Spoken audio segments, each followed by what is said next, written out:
Welcome to Sunny's Mindset Lab. Today, we have a very special conversation around learn, improve, master, how to develop any skill and excel at it.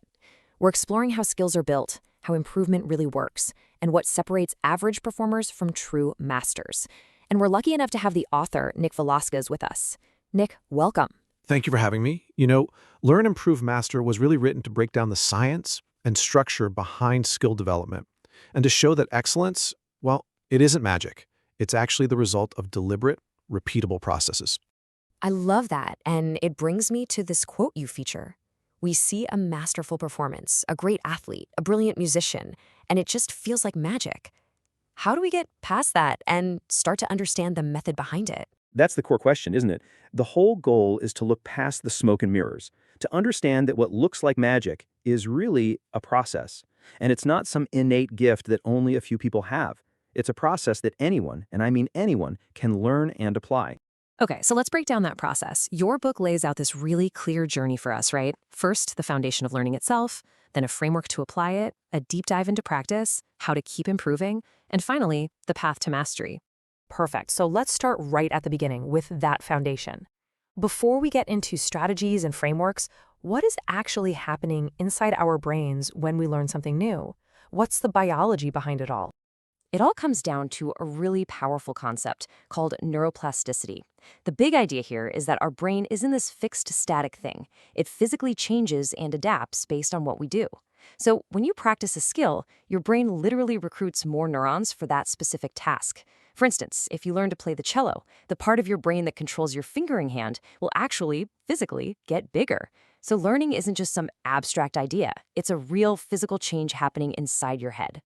Wow, so our brains are literally rewiring themselves. But how does that work for something really complex? Something with dozens of steps, like learning to drive a car. Right. That's where the brain uses this incredible efficiency hack called chunking. When you first learn to drive, making a simple turn feels like this long checklist, right? Signal, check your mirrors, slow down, turn the wheel.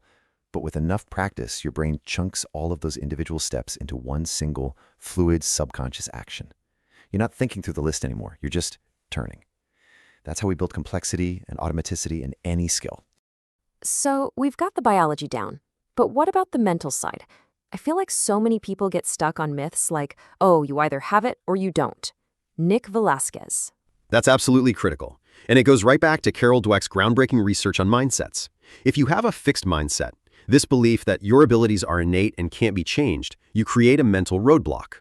But if you adopt a growth mindset, the belief that you can develop your abilities through hard work and dedication, it opens you up to taking on challenges and improving much faster.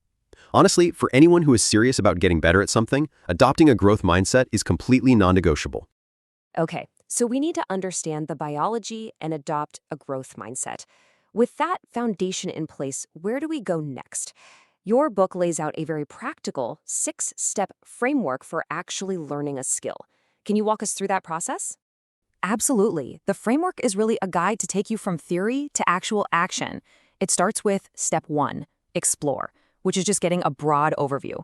Then you move to understand the core concepts and memorize the key information. After that, you hit the most important part, practice, which is what turns what you know into something you can do. Then you bridge that practice to the real world. And finally, you perform. It's a progressive path from knowing something to being able to do it. What's so interesting to me is that you start with explore. I think most of us, myself included, tend to just jump right into practicing. Why is that initial exploration so crucial? Nick Velasquez, that's a great question, because it's a common mistake. Exploration is crucial because it primes your mind. It helps you deconstruct the skill into smaller pieces, and maybe most importantly, it helps you ask much better questions. Asking, how do I become a good writer is just too vague. But after exploring, you might ask a much more specific question like, how do I make my writing more energetic? And that leads to a concrete, actionable answer, like try shortening your sentences and cutting out unnecessary adverbs. That makes so much sense. Okay, let's move on to what you call the most important step in the whole framework, practice. This is where the real work happens, but you make it clear that not all practice is actually helpful. Exactly. And this is probably the most important distinction in the entire book. So many people confuse simple repetition with practice. Repetition just reinforces what you already do. good or bad. I mean, think about someone who's been driving for 20 years but is still a terrible driver. They have decades of repetition that have just automated and solidified their bad habits. Real practice, on the other hand, is purposeful. It is intentionally designed to push you just beyond your current abilities, to force improvement. So, if mindless repetition is the enemy, what makes practice effective? What are the key elements of what researchers call deliberate practice? Deliberate practice has a few key ingredients. First, you need well-defined, very specific goals for each session. Second, it demands your complete focused attention, no multitasking. Third, and this is crucial, it relies on getting immediate, high-quality feedback. And finally, it has to take place in that sweet spot, just a little bit outside your comfort zone, where things are challenging but not so hard that you're totally overwhelmed. How do you apply that to something incredibly complex, like, say, learning chess? Nick Velasquez, you use a cycle of deconstruction and reconstruction. A great example is the chess prodigy Josh Waitzkin. He didn't start by trying to memorize complex opening moves. He started by mastering endgames with just a king and a pawn against a king. He deconstructed the entire skill of chess down to its simplest components, isolated and mastered each tiny part, and then gradually chunked them back together. You have to start small, build mastery over the fundamentals, and only then add complexity.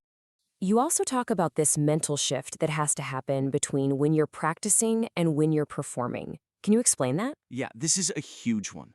You have to understand that there are two distinct mindsets. During practice, your goal is to learn. You should be analytical, critical, and focused on fixing every little mistake. But during a performance, whether it's a game, a presentation, or a concert, your goal is to execute. You have to completely switch off that critical, analytical part of your brain and just trust your training. Trying to analyze your golf swing in the middle of it is a surefire way to mess it up. That's a fantastic point. Okay, so you've learned the skill, you're practicing deliberately. Now what? Now comes the long road of actually getting better. Let's talk about the engine that drives improvement, starting with feedback. Right. And with feedback, it's vital to know that not all feedback is the same. There's outcome feedback, which is just the results. Did you win or lose the game? Then there's process feedback, which is about how well you performed the actions that led to that result. Focusing only on the outcome can be really misleading. A team could play a terrible game but win because of one lucky bounce. Real long-term improvement comes from analyzing the process, no matter what the final score was. That's where all the valuable lessons are hidden. And when you analyze your process, you're obviously going to find mistakes. How should we think about those? We have to completely reframe how we see them. Mistakes are not a reflection of your identity or your worth. They are simply data. They are proof that you are operating at the very edge of your abilities, which is exactly where you need to be to improve. I love the quote from the physicist Frank Wilczek. If you don't make mistakes, you are not working on hard enough problems, and that's a big mistake. The goal isn't to avoid mistakes, it's to seek them out and learn from them. So true. But inevitably, everyone who pursues a skill seriously hits that point where it feels like progress just stops. You hit a plateau. What's the best way to break through that wall? Plateaus are inevitable, and the key is to recognize that the same methods that got you to the plateau won't get you past it. You have to change your approach. That could mean slowing way down to focus on one tiny technical aspect, or going all the way back to the fundamentals. Or it might mean getting a fresh perspective from a coach or a mentor. Just trying to push harder with the same old strategy is almost always a losing battle. This is all so practical. It brings us to the final part of this journey you've laid out, the path to mastery. After all the learning, practicing, and improving, what does that highest level of skill actually look like? Well, mastery isn't just about being really, really good. It's a level of fluency where the technical mechanics of the skill have become so automatic that they completely disappear. They no longer get in the way of your creative expression. Think of a master cellist. She's not thinking about where to put her fingers. The cello has literally become an extension of her body and mind, allowing her to translate emotion directly into music. It's that seamless connection between her vision and her execution. And what kind of attitude does it take to get to that level? Is it just about raw talent? You know, it's almost entirely about attitude and discipline, not talent. It comes down to a few things. It's doing the work consistently, day in and day out. It's like the Olympic motto says, it's not every 4 years, it's every day. Masters are people who have fallen in love with the process of getting better, not just the glory of winning. That relentless, daily commitment to the craft is what truly separates them. So it's a lifelong journey then. It never really ends. Exactly. The underlying philosophy here is the Japanese concept of kaizen, which is a commitment to continuous, incremental improvement.